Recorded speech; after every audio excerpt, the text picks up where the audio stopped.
chance to think about what kind of stipulation he wanted to put in the match, which he decided would be an I Quit match. But the best line of the night, the best part of Raw, was when John Cena called Sheamus a human jar of mayonnaise.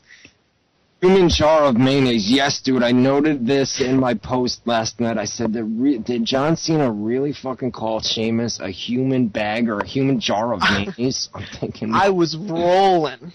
Yeah, that was Cena. Cena cut that. It was a corny pro. I hate the corny Cena, you know what I mean? Yeah, for sure, dude.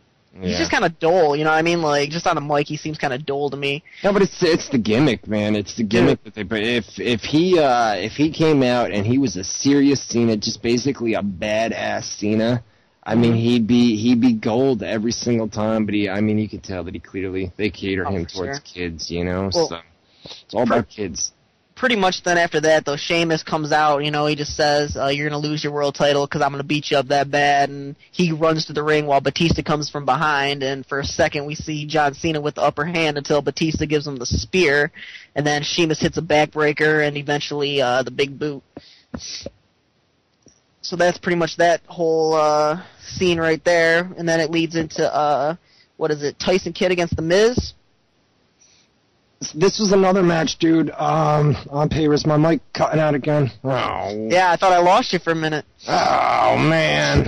I can't stand this. This fucking Skype program, dude. There's something going on here, dude. I don't know. We may have to work on this. Maybe no phone calls later tonight. I don't know if we're going to be able to do that or not. I was hoping to hear from Mike Quackenbush tonight. Oh, Jesus. Remember him from 2 weeks ago? Good God, man. Good God. That's funny. Guys, we've got our live chat room up, WZROnline.com/chat. Once again, WZROnline.com/chat. And fuck Skype, man. Fuck this fucking Skype. Jesus Christ. All right. We've also got, guys, we've got a live SmackDown spoilers going on over at ProWrestlingScoops.com right now. I'm trying to update these as well while you run down Monday Night Raw from last night. All right, so we pretty much got Tyson Kidd against The Miz, which kind of was a little bit of a surprise to me when Tyson Kidd won the match. I mean, they really didn't do too much for The Miz, and I don't really care about Tyson Kidd, but like we were talking about before, it was just another match that was way too short. Right, just keep going, dude. Keep going. I'm just doing my SmackDown spoilers here. Really, we get the next rookies against Morrison, Yoshitatsu, Goldust, and Santina Marella. Pretty much, we get to see Daniel Bryan get his first win in forever. So that was, it was probably the longest match of the night, and it was a pretty decent match. You know, the thing that I like about next NXT on Tuesday nights is the commentary between Michael Cole and Josh Matthews. Man, that commentary on NXT is awesome. Where Michael Cole just acts like a complete prick towards Daniel Bryan. You know what I mean?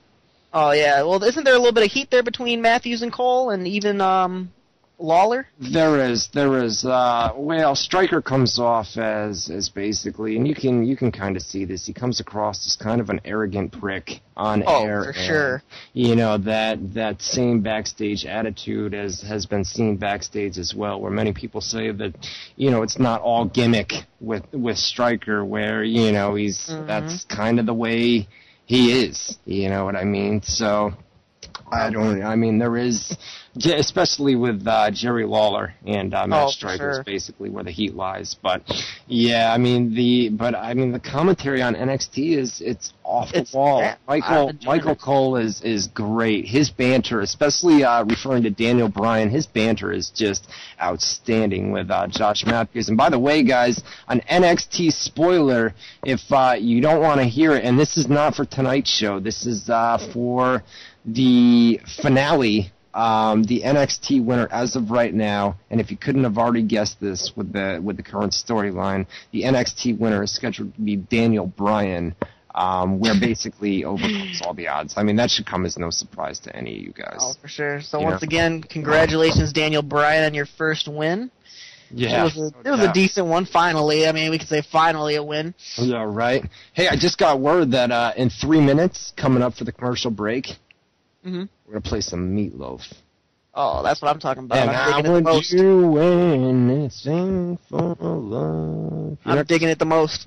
You're not going to sing along with me? No? Ah, man, I'm not good with the singing. All right, no doubt. I should probably stop that shit too, right? Hey, man, American Idol right there. All right, so what else happened on Monday Night Raw? Do we pretty much got Batista against Mark Henry, and we see Batista come out, and he just sits in a chair, and eventually Mark Henry comes out and just kind of gives him a little bit of a stare, like kind of like, what the hell are you doing there?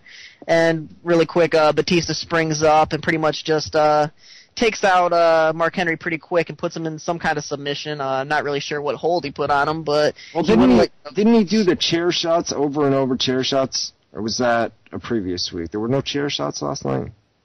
I didn't see no chair. I don't think I see no chair I thought shots. he came out there and beat the shit out of him with a chair. Just kept hitting him over and over and over with a chair, and then put him in a submission. I'm not in the chat room, so I don't know. Maybe I missed. I'm not sure. Could have been previous week or something. Like I said, I was in and out of. I was kind of, like I said, I was kind of like dozing off a little bit towards the end of Raw, but well, so Raw puts you to sleep on a weekly basis. You know what I mean? All right, so main event.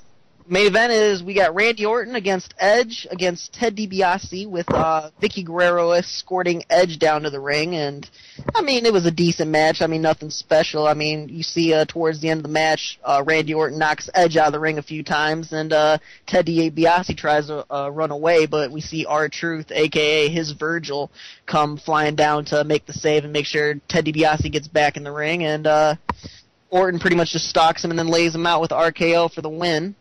Right, and then they did the post-match thing where Randy Orton basically, kind of like he did with Meatloaf earlier on in the show, where he gave her that, those glassy eyes, man, stared her down, and basically made her quit, made her resign from general manager. But like we said earlier, man, there is some talk of adding her full-time or putting her in some sort of authority figure role on Monday Night Raw in the coming weeks. Which, as much as you hate it, she's one of the biggest heels in WWE, like we talked about earlier, man, and I'm gonna have to mute my speakers every time she comes on. She is brutal to listen to. I couldn't even listen to her. Well, I mean that's what they want, though. They want you to cringe, man. They want you to say this fucking bitch. You know what I mean? All right, we're at the 9 o'clock Eastern Time hour, guys. New times. I didn't even talk about the new time slot. We'll do that while we're here from 8 to 10 on a weekly basis every single week from this point forward. We're going to take a commercial break, come back in hour number 2. We're going to run down tons and tons of news and rumors over the past 2 weeks. Lots and lots of stuff going on. So we'll be back after the commercial break. We're just going to play some Meatloaf for you. So you're listening to WZR Radio with Ryan Clark and Chris Haller. We'll be back right after this.